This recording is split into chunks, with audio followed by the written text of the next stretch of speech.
So before I introduce our moderator, Liz Walker, I wanted to just allow us all to do two important recognitions. First, let's have the film's director, the primary creative genius, Bill Couturié, stand and take a bow.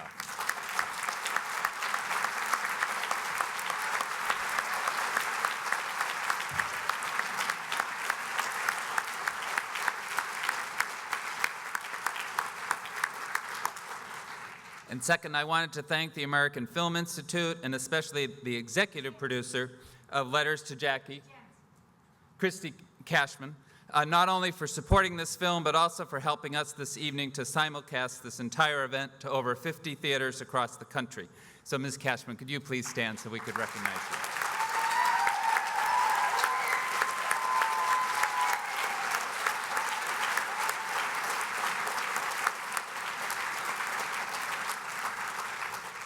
And now I'll turn the program over to Liz Walker, our moderator. Thank you very much. Thank you. I must say that, first of all, thank you all for your contribution to this powerful piece of work. I have to do a disclaimer. I was in the 7th grade. You know, we're all thinking where we were, because we all remember. I was in the 7th grade in Little Rock, Arkansas, in a very hard place, in a desegregated school, in the midst of a war. And when President Kennedy was killed, I just walked out of my classroom and went home. And I don't think I ever forgave this country for that, quite frankly. And it was only in watching your film that I realized that we all shared this pain, that for me was very personal, as I saw. And I know that must seem so odd, but as a child, I thought that was just my pain, and then I shut it down. So, in the midst of the pain of this film, I thank you for the hope that's there. My first question,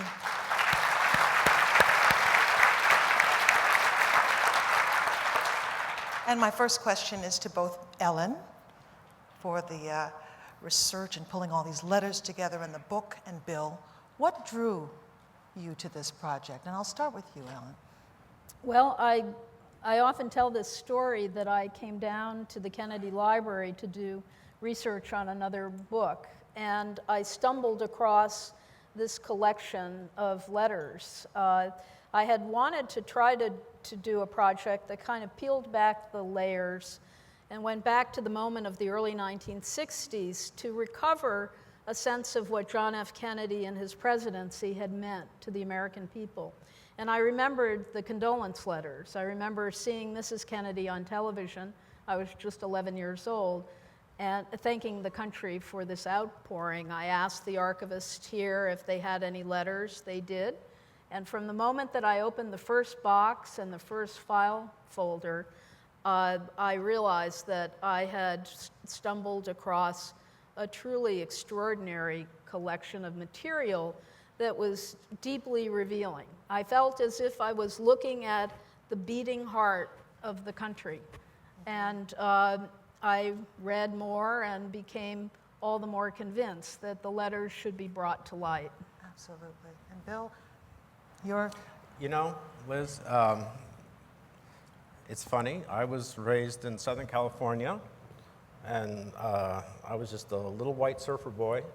But our stories are so similar, because I was a freshman in high school. It was in a conservative part of Southern California, and I was in wrestling class. I was in PE, we're wrestling. And when the news came over the PA, like half the boys in the PE class cheered, which was shocking to me. I hadn't ever, I mean, you know, we were kids, we were surfers and stuff. Politics hadn't really raised its head in my mind. And when those guys cheered, I said, you know, I guess I must be a Democrat. So that was when I knew, and it changed, literally, it changed my life. And so when I saw Ellen's book, I was so moved by it that I felt, you know, that there was a movie there. So you had all of these letters. My God, you had 800,000 letters, or how did it get down to? I actually restricted myself to 15,000, which were, those were the letters from Americans that had survived several different things that had cut the collection down by the time it arrived at the Kennedy Library. But it was interesting to read them. There were, out of the 15,000, something like, I think I took digital photographs of 3,000. And from those, I sort of got it down to around 500. And I knew my editor wasn't going to publish a multi-volume study here. So from there, I think I got it down to about 210. What was interesting was that when Bill and I first met and had lunch, and we were talking about the film and what he wanted to do, he had settled on some of the same letters that I would have picked. Not all, but some of them. And it was interesting to see that meeting of the minds. Before I put the names of the guests tonight together with the film, the letters that touched me most are these 3 letters, and that's the absolute truth. Gabrielle, your statement that John F. Kennedy gave us this irrevocable sense of hope. I think it was something like that. Just tell me, what was this a letter that took a long time to write? Tell me about. No, it was instantaneous. It was my reflection on a fair and just man that was leading our country to greater equality. And I'm an immigrant. I'm an escapee of Nazi Germany. I grew up in Shanghai, and America had become my home. And I lost my dad in 1959, and the aspirations of President Kennedy were my aspirations for myself and for my new country. It's just so moving, so moving. I don't know if I think your mic is all right. Did you think that this would get all the way to this point? Now, did you think that Mrs. Kennedy would actually see the letter? Did it matter? Was it that personal for you? I'm not sure that it mattered. It mattered that I wrote what I felt. It was the first time I had done that, and I have not done it since, and there were many times that I have wanted to. Really? Yes. Really? Mm-hmm. Janice, your letter was so clear. Yes, it I was. know how it is to suffer. Mrs. Kennedy, if you would sing this song, and it was just so specific to, tell me how you got there. At the time, I had broken my hip. And in those days, now you break your hip and you're dancing with the stars the next night. I broke my hip and I was in one of those giant, joke casts. And so there was a lot of time that I was alone, that my mother had my sister and my father to take care of. And so I was alone, and I used to listen to a lot of musicals. And I did it when I was in the hospital as a little kid having surgery. My mother and I would read plays out loud. And I'd listen to, on the record player, I'd listen to musicals because visiting hours were 2 hours long, and my mother had to go back to New Jersey. So they got me through a lot. And I just thought, okay, you got a lot to go through. Here, do this. Listen to damn Yankees. How she didn't get on the train, go to New Jersey, punch me in the face as hard as she could, and then go back and continue mourning, I'll never know. Do you tell us where you were when you I was actually in the hospital when I heard, and then the day I came home from the hospital, everybody was watching television. I think it was the day before the president's funeral, and so I was sorely put out that the entire neighborhood wasn't out watching me, but I just went in and moved in, and my parents moved a little black and white TV in the bedroom, and I watched it from there.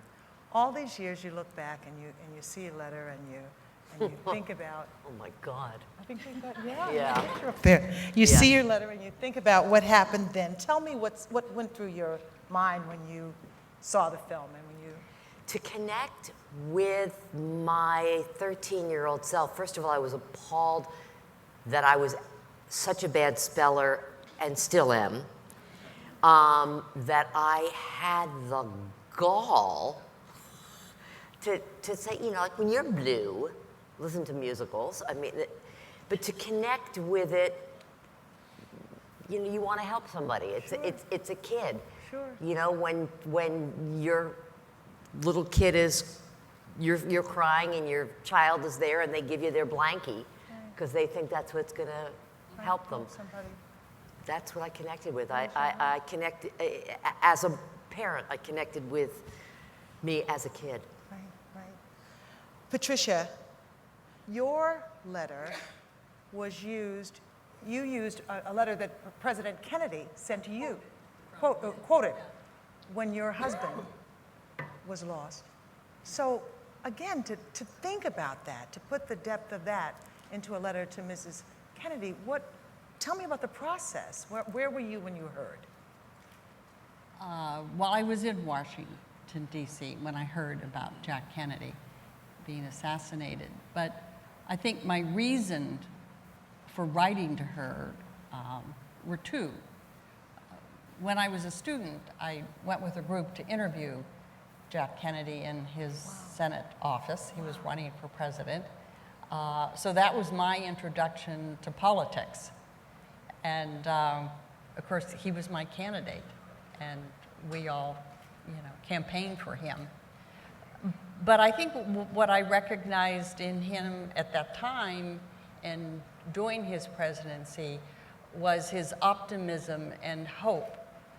And it wasn't based on any naivete. It was based on his own struggle with life, the challenges that he had in losing siblings, being in the war, and some of his own health issues. Mm-hmm. And I think the second reason was when I saw Mrs. Kennedy's face on TV, that stricken, stunned face, that was me for those 7 months after the I think it was the intimacy of all the letters that gets to us, that it's not just saying, I'm sorry, it's really coming from our hearts as a people. Bill, the other thing that really touched me was this video I hadn't seen. I consider myself knowing all things Kennedy, but I hadn't seen a lot of this video ever before. It's right here in this building. Really? Well, a lot of it. The home movies certainly are here. Yeah, you know, something that attracted me to the letters is that there's this sense of, you know, how we stereotype people and put them in their little niches. And in reading the letters, you find that that really doesn't work, right, because people turn out to be individuals and turn out to have their own feelings. I mean, I love the letters that you think you know what this guy is going to say, and then he says something completely different, like Chris's letter, George T. Davis. You know, here's a guy from the South. You expect him to be prejudiced and George Wallace-like, and in fact, he was totally different. Right. Is that what attracted you to it, Chris? Well, I was going to say I was particularly pleased that you asked me to look at these two letters That was a no-brainer, of course. because they very much mirrored my life. And some of it's, you know, a little embarrassing, but there were ethnic slurs in my family. There was racist attitudes. And thank goodness, I was in 6th grade, 11 years old, when the president was assassinated. But I remember specifically in 2nd grade, at 7 years old, one day in class, I said to myself, and looking over the classroom with Italians, Jews, Catholics, asked myself, are the things I'm hearing from these adults in my community that I live with, are they true? And I came to the conclusion that they weren't. They were wrong. And Kennedy helped me realize that I was right. So when you're reading this letter from George Davis, who has changed his mind, who is not the man that he started out being, and you as a child changed your mind, how emotional was that for you? Was this, what did you go through? That's part of the business. This is what I do. As an actor, I'm looking for this kind of material that I can, if there's a parallel in this character, this George T. Davis, and what an actor has to bring to anything are only three things as far as I'm concerned: his imagination, his own life experience, and research, And yes, this letter, these two letters of George Davis, I felt a kinship with. I felt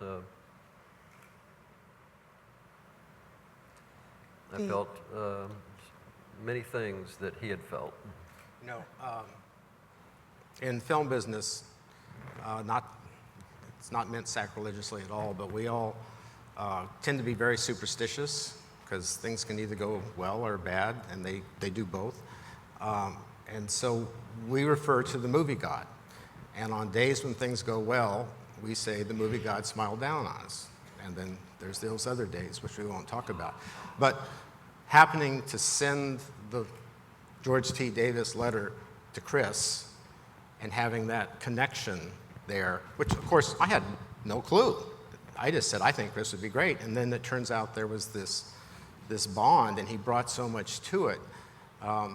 That's the day the movie god smiled down on the movie. So thank you, Chris.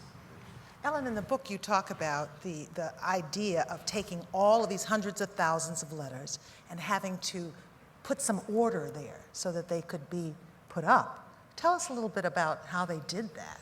Well, that was interesting because the very first day that I came to the library and began my work in the archives, and that's a moment to just pause and say this is really the most wonderful place to do research with a very dedicated team of archivists, and I think Bill found this to be so in his work on the film. So that was a great gift to have this kind of assistance, particularly when I was running up every 10 minutes and grabbing one of them and saying, you have to come over here and read this letter, this is unbelievable. And they're busy working with thousands of documents, and it became clear to me that they didn't appreciate the interruptions, but I just couldn't help myself. So by the time I left the library on that very first day, I already knew what the structure of the book would be. It was clear that a certain number of letters were talking about November 22nd and where they were, how they heard the news, and how they reacted. And then another set of letters seemed to be more about reflections on the society itself, the nature of our problems as a country, their thoughts about the presidency, their thoughts about John F. Kennedy's leadership, some positive and some negative. And then the third category that they sort of roughly fell into were letters about grief and loss. These were, after all, condolence letters. Mm-hmm. And most people, it turns out, at least in this setting, had tried to use their own experience with grief and loss to comfort Mrs. Kennedy. And so they told their own stories of losses they had sustained and how they came to grips with those losses. So the structure was very, very simple. the ordering of the letters within it was more complicated. Right. Was it difficult for you, and I'll ask the two of you, because you had so many different kinds of letters and choices, was it difficult in choosing, or did you just kind of go to this because this felt like the right one, Bill? Well, you know, you have, when you do what I do, you got to go with your gut. So a lot of it was just, I like that. And there wasn't a whole lot of conscious thought, which is good, because if you had really debated it, I'd still be in there trying to figure it out. Right. And the other thing, though, is I wanted to tell, you know, a story with a chronology and a beginning, middle, and end. And I knew that if the whole movie was about Kennedy's assassination, we'd all have to like open a vein, you know. So I was trying to find letters that talked about things from his presidency.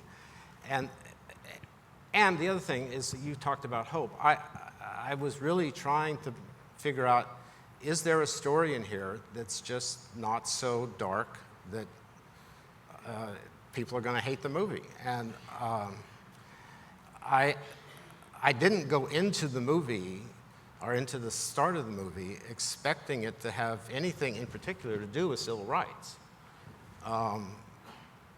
And then I kept finding these letters that talked about civil rights. And then I found Merlene Snyder's letter. Here's this poor woman who's literally the wife of a coal miner in West Virginia, with no education to speak of, who wrote what I considered to be this brilliant letter where she actually put it right on paper. He lived so that he died so that his bills could live. And that's sort of, you know, that light bulb over your head moment when I said, oh my God, there is some hope in this story, because it's true. Kennedy dragged his feet on civil rights, as we all know, because Bobby and the Brain Trust said, you know, we can't win this, we're going to lose the Southern Democrats, so let's put this off till the second term, and then we'll deal with it, even though he had campaigned, you know, with the civil rights platform, or at least part of the platform. And he had tried to get the Civil Rights Act passed, and he had failed. And so to have him die, to have the guy who becomes president be LBJ, who was the master manipulator of the men and women of Congress, although not many women in those days, and then for him to get it passed in 7 months, largely using Kennedy's death as a wedge to drive it in there, to me, was hopeful. And I think, you know, what inspired me about Kennedy when I was a kid was that he had hope for the future. I mean, remember, as you know, you see in the movie, we were in the middle of the Cold War. I mean, I remember not fire drills, but things, you know, nuclear bomb drills, where they would take us out of class, put us on a bus, and send us home so we could die with mom and dad. But I lived in this fancy part of town where our school was I was the last bus stop, and I was 45 minutes from school. And they said it's going to come in 20. And I said, I'm not going to die on a damn school bus. So, you know, we were young and very wet behind the ears. So some of us boys and girls said, let's stay here and make out. So that was my plan. Always a better solution. But in doubt, I was 13, so it was on my mind, you know. But my point is that it was a time when we were scared. I mean, you know, they literally, you know, remember the put your head between your legs and kiss your ass goodbye, duck and cover. So here was a guy that came along that gave me hope that maybe I'll live to be a grown-up. And so I love the guy. And so I was thrilled when I found this way that I felt with some honesty. Because again, it's not me saying this. It was people who wrote letters 50 years ago saying this. So I was happy about that. I just remember going through that phase of my life. I don't remember having this sex life that you had or was setting up for us. I remember being angry. I was thinking of a sex life. I wouldn't actually have it. But there was just struggle. Everywhere you looked, you were a part of it. That was my life growing up. And to see myself fit into this world of people who are going, somehow was what gave me hope. How about the three of you, looking at yourself fitting into the way Bill has kind of structured this, looking back on that time? Is there a surprise for you that it was as awesome as it was, or any, reactions to being a part of this whole thing? He was young. She was beautiful. They were both babies. They had little kids who looked like the kids in my neighborhood, if the kids in my neighborhood look like that. And so you identified, he was real. He was more real than a TV dad. I believed in him more than I believed in Ward Cleaver. And June with her pearls, Jackie was cool. She had the pony named Macaroni for her daughter. I mean, how great is that? So it wasn't just me. I mean, and I didn't know. I was too young to know what politically was really going on in the country. I knew that bad things, and they weren't letting black kids go to school. But that really didn't sink in as much as just seeing, he'd be a fun dad. The loss of innocence, I think, for so many, for all of us, there was this loss of innocence. Maybe not for you, Patricia. Well, I think what I got from the book and from the documentary there was a transference of hope, and it was collective in the letters. It was a compassionate community of people that I think are still very much a part of our culture. Maybe we email it these days, but in our day, you wrote it with pen and paper. But also there was that sense of, and maybe that's from the poem, Wadsworth, I think, we take strength in what remains behind. And that's what I felt in the letters and in the documentary, that there was strength left behind. And maybe for us, Kennedy was that symbol, or for me, he was that symbol of hope. So we still have it. We're still helpful. It's still there. It's still there? Yeah. Even though something in all of us died, as one of the letters said, then I think, if nothing more than innocence, which is a lot, but the hope is still there? The hope is still there. And to me, he was symbolic of that because his own life experience, he suffered loss of his siblings. He was in a war. He must have seen terrible things. And yet he sort of exuded this optimism that it's about the future. Let us look that way. Any thoughts, Gabrielle, on that? Well, my thought is one of hope, that he represented hope. And when I see the film and I think of our country today, what would he feel that 50 years later we have an African-American presidential family that represents a Kennedy-ish culture? Well, one of the things that I was very much aware of when I was studying the letters is the degree to which that era parallels today. Right. Have a young president, beautiful wife, 2 beautiful kids. Half the country love him, half the country hates him. The incredible partisanship going on. And yet still there's this sense of hope that we can somehow pull together as a country and remember that there's more things that tie us together than tear us apart. So I mean, I certainly was aware of those parallel things going on, and I was hoping that, again, if we can look back on this tragedy and come back out of it with hope, that maybe we can look at our current tragic situation and find a way out of this mess. Right. At the end of the day, really our hope is in the American people, and that always comes back to us, that our people are wonderful and special, and that is what gives our country hope. Chris, do you have any thoughts on that?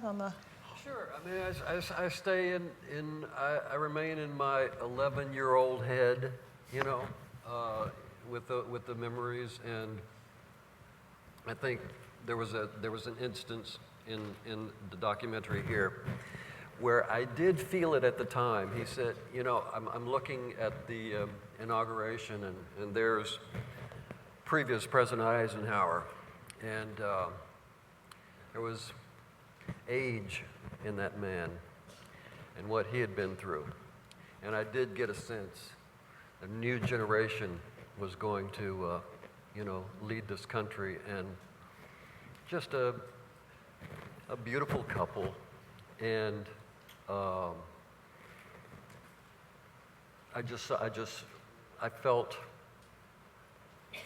felt hope, and I felt proud. I felt proud, you know. You know, one other thing that's very apparent from the letters is Kennedy fought in World War II, obviously. He came home, he got married, he had kids, he went to work. His work was far different than most of ours, but it was astounding reading the letters, the degree to which common Americans felt kinship with him.